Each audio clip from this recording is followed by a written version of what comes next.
काम बढ़ने नहीं दे रही है भ्रष्टाचार को लेकर।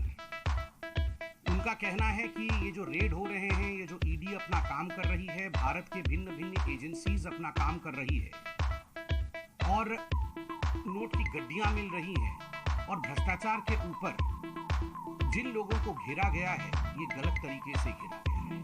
कहीं न कहीं राजनीति के बदले के भाव के साथ ये काम हो रहा है, ऐसा विपक्ष आक्षेप लगा रही है, ऐसा विपक्ष आरोप लगा रही है। और खास करके अभी 2 दिनों में हम देख रहे हैं संजय राउत महाराष्ट्र में जिस प्रकार की राजनीति को विपक्ष जन्म देने का प्रयास कर रही है, आज इसमें दो मत नहीं होगा कि संजय राउत तो कोर्ट ने भी आज कस्टडी में भेजा है और इंक्रिमिनेटिंग डॉक्यूमेंट्स और एविडेंसेस संजय राउत के खिलाफ अवेलेबल हैं। तो ऐसे में जो सवाल भारतीय जनता पार्टी पूछ रही है और आम जनता भी पूछ रही है कि क्या जो लोग भ्रष्टाचारी हैं, जिन लोगों ने हजारों करोड़ रुपए का गबन किया है और जिन लोगों के कारण गरीबों की गाढ़ी कमाई मारी गई है, should they be let scot free? क्या उनके ऊपर किसी प्रकार का कार्यवाही नहीं होनी चाहिए just because they are politicians? क्योंकि वो बड़े राजनेता हैं, क्योंकि वो मेंबर ऑफ पार्लियामेंट हैं, क्योंकि किसी विशेष परिवार से वो हैं या परिवार से जुड़ाव उनका है, तो क्या उनके ऊपर कोई कार्यवाही नहीं होनी चाहिए? आज कुछ तथ्य, कुछ एविडेंसेस और ये जो पात्रा चौल की पूरी स्टोरी है महाराष्ट्र में, मुंबई में, उसके विषय में हम कुछ खुलासा करेंगे और कुछ तथ्य पब्लिक डोमेन में जनता के बीच रखेंगे ताकि जनता जनार्दन भी जाने कि संजय राउत किस केस में अंदर गए हैं, क्या भ्रष्टाचार का आरोप उनके ऊपर है और ऐसे भ्रष्टाचार के आरोप का जांच होना चाहिए या नहीं होना चाहिए। जहां तक ये पात्रा चौल है, यह कोई केस आज का नहीं है, कोई 2 साल पुराना केस भी नहीं है, कोई 4 साल पुराना केस भी नहीं है। यह विषय 2007 का है।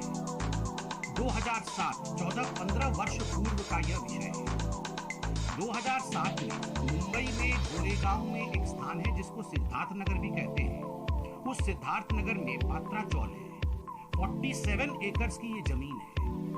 इस 47 एकर्स की जमीन पर ये पात्रा चौल में लगभग 670 से अधिक परिवार, 72 टू बी स्पेसिफिक 672 फैमिलीज, ये टेनेंट्स के रूप में इस पात्रा चौल में कई वर्षों से, more than many decades they were staying in this Patra चौल। जो महाड़ा है, Maharashtra housing area development authority, MHADA ने 2007 में पात्रा चौल को रीडेवलप करना, उसका पुनर्निर्माण करना, इन टेनेंट्स को किस प्रकार से अच्छे घर मुहैया कराया जाए, इस पर इन्होंने एक एग्रीमेंट साइन किया। किसके साथ एग्रीमेंट किया? ये एग्रीमेंट किया गुरु आशीष डेवलपर्स के साथ, GAC, गुरु आशीष डेवलपर्स के साथ। इस गुरु आशीष डेवलपर्स जिसके साथ महाड़ा ने एग्रीमेंट किया, उस गुरु आशीष डेवलपर्स के कई सारे डायरेक्टर्स हैं जिनमें प्रवीण राउत, जो संजय राउत के खासम खास हैं, वह भी एक डायरेक्टर उसमें थे। अब ये गुरु आशीष कंस्ट्रक्शन GAC जो कंपनी है, उस कंपनी ने एग्रीमेंट 2007 में महाड़ा के साथ साइन तो कर दिया।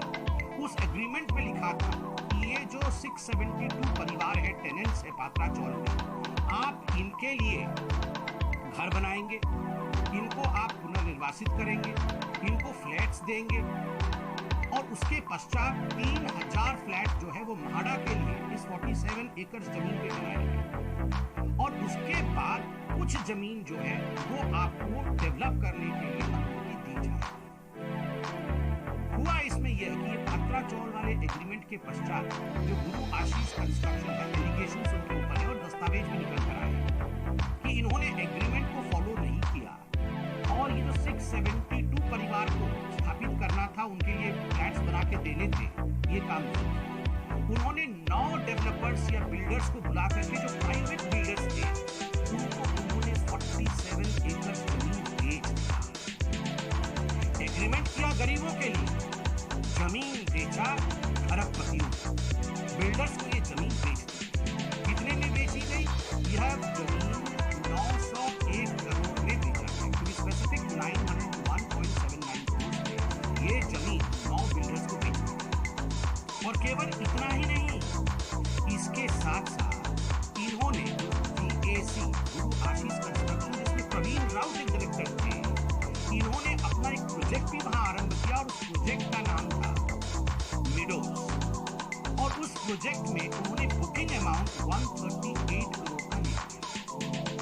तो 901 करोड़ प्लस 138 करोड़, ये 1039.79 करोड़ की पूरी रकम बनती थी, लगभग 1040 करोड़। तो एग्रीमेंट को दरकिनार किया, गरीबों के ख्वाबों को खत्म किया, उनके लिए घर नहीं बनाया और अपने लिए 1040 करोड़ बटोरा गैर कानूनी तरीके से इस कंपनी ने, जिस कंपनी में संजय राउत के खास मित्र प्रवीण राउत थे, उन्होंने हासिल किया 1040 करोड़। आप बताइए 1040 करोड़ अपने लिए, गरीबों के लिए कुछ नहीं, क्या इसकी इन्वेस्टिगेशन नहीं होनी चाहिए? दूसरा विषय, प्रवीण राउत जो डायरेक्टर थे इस कंपनी में, उनके पास 100 करोड़ रुपए आए। ये जो 1040 करोड़ था ये बटा 100 करोड़ रुपए प्रवीण राउत जी के पास है। प्रवीण राउत जी ने भी 100 करोड़ रुपए इसमें से आगे भेजे, अपने रिश्तेदारों को दिए, अपने मित्रों को दिए, जिनसे सहायता मिली होगी उनको दिया।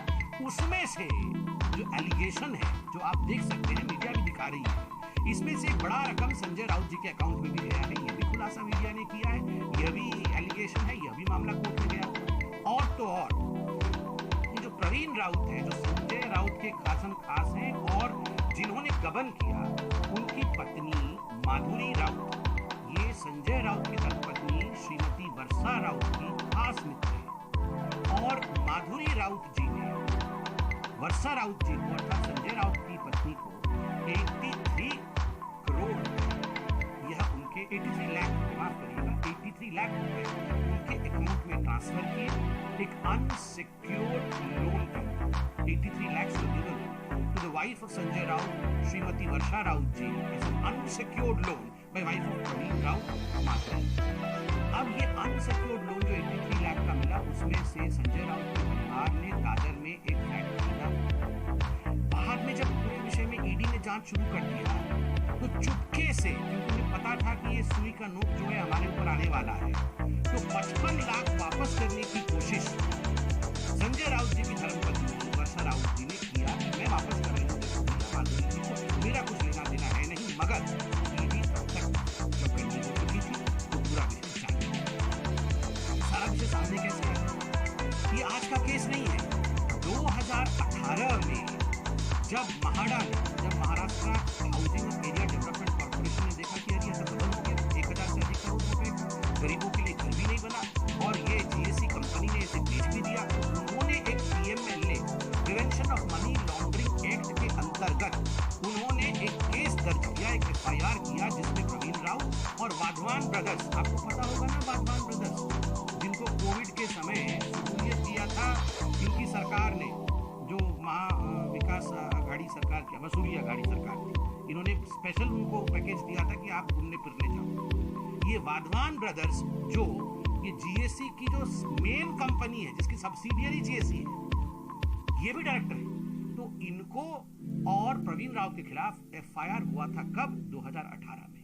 तो क्या बदले के भाव के साथ एक दिन इनकी सरकार बनेगी, ये एक दिन हमारे खिलाफ बोलेंगे? क्या बदले के भाव के साथ 2018 में हमने जाके रेट्रोस्पेक्टिवली इनके ऊपर एफआईआर कराया? ऐसा नहीं है, क्योंकि महाड़ा ने इनके खिलाफ एफआईआर कराया था।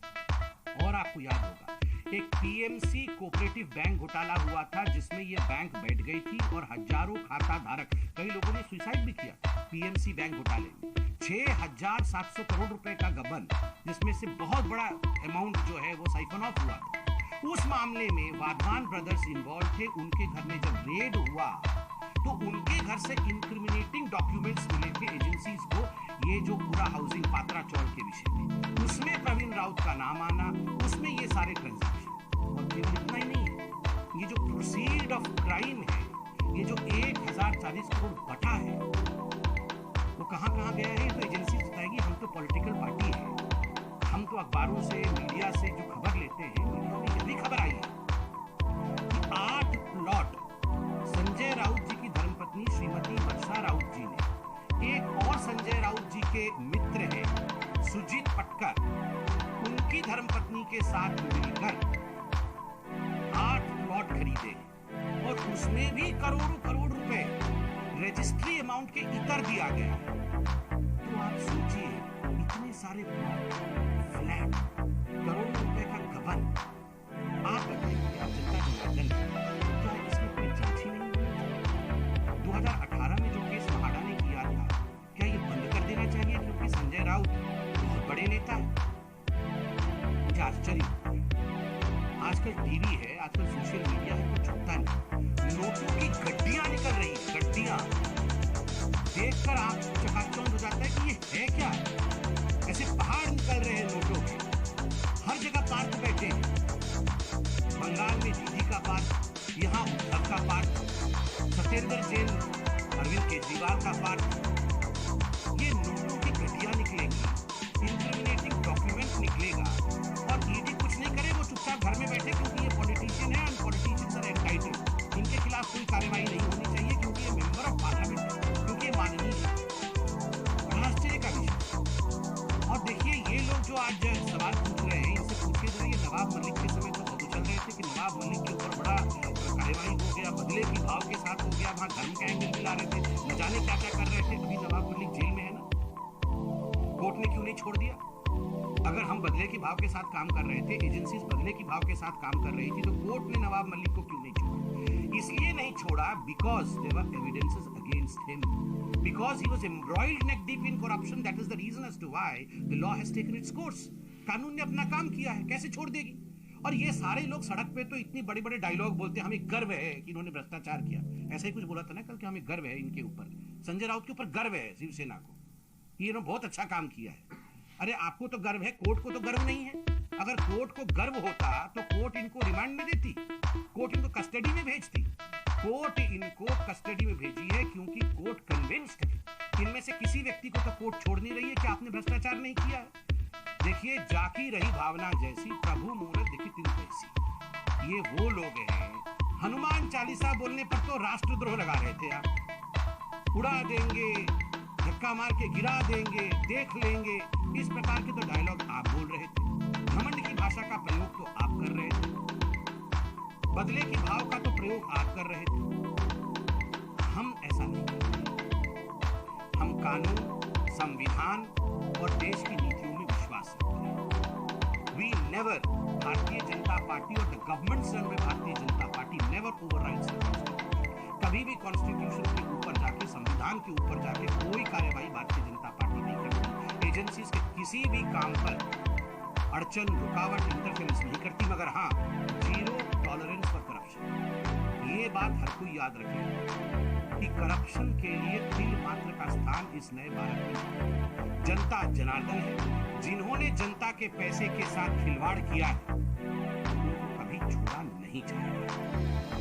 इसके साथ साथ एक और भी विषय हम लेने वाले हैं, मगर आज इस विषय पर विपक्ष से हम इतना ही निवेदन करेंगे कि आप करप्शन और भ्रष्टाचार को पॉलिटिसाइजेशन करना, उस पर राजनीति करना छोड़ दें। पार्लियामेंट में आप सकारात्मक विषयों पर चर्चा करें और जो लोग भ्रष्ट हैं उनको सजा हिंदुस्तान की कोर्ट दे। दूसरा विषय भी बड़ा गंभीर है। दूसरा विषय है पंजाब। आप सबने देखा है पंजाब में किस प्रकार से एक प्रॉक्सी गवर्नमेंट चलाने का प्रयास Arvind Kejriwal is trying to usurp powers in Punjab through his proxy, not through elected members.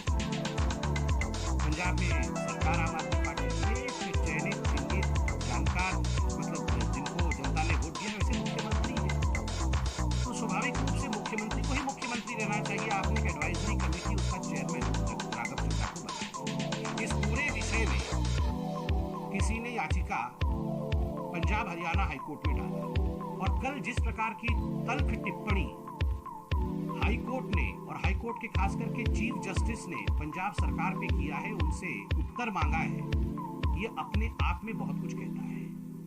Chief justice ने, पंजाब और हरियाणा हाईकोर्ट के चीफ जस्टिस ने पूरे विषय की सुनवाई करते हुए कहा है, क्या यह संविधान के साथ फ्रॉड नहीं कि ऐसे व्यक्ति को शक्तियां दी जाए और वो सरकार चलाए?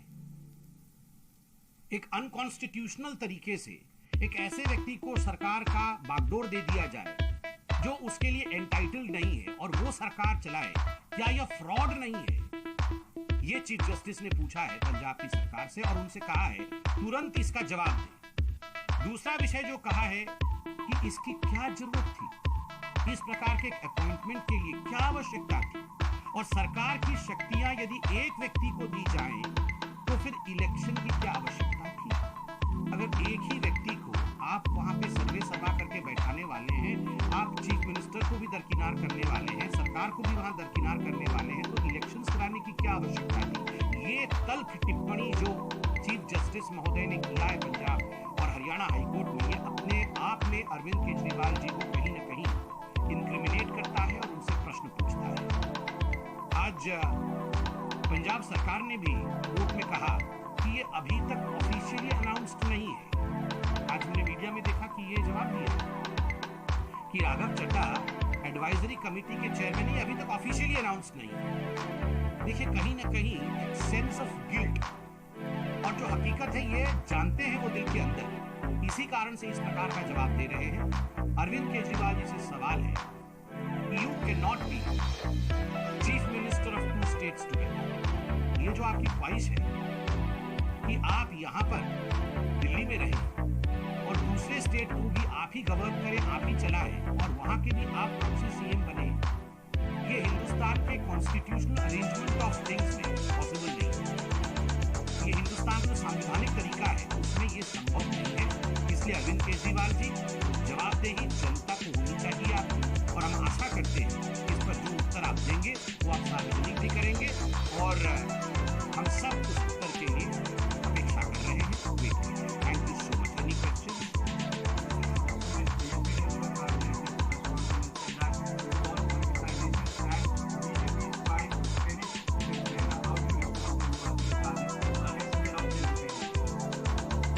See, I've taken a whole press conference on the same issue.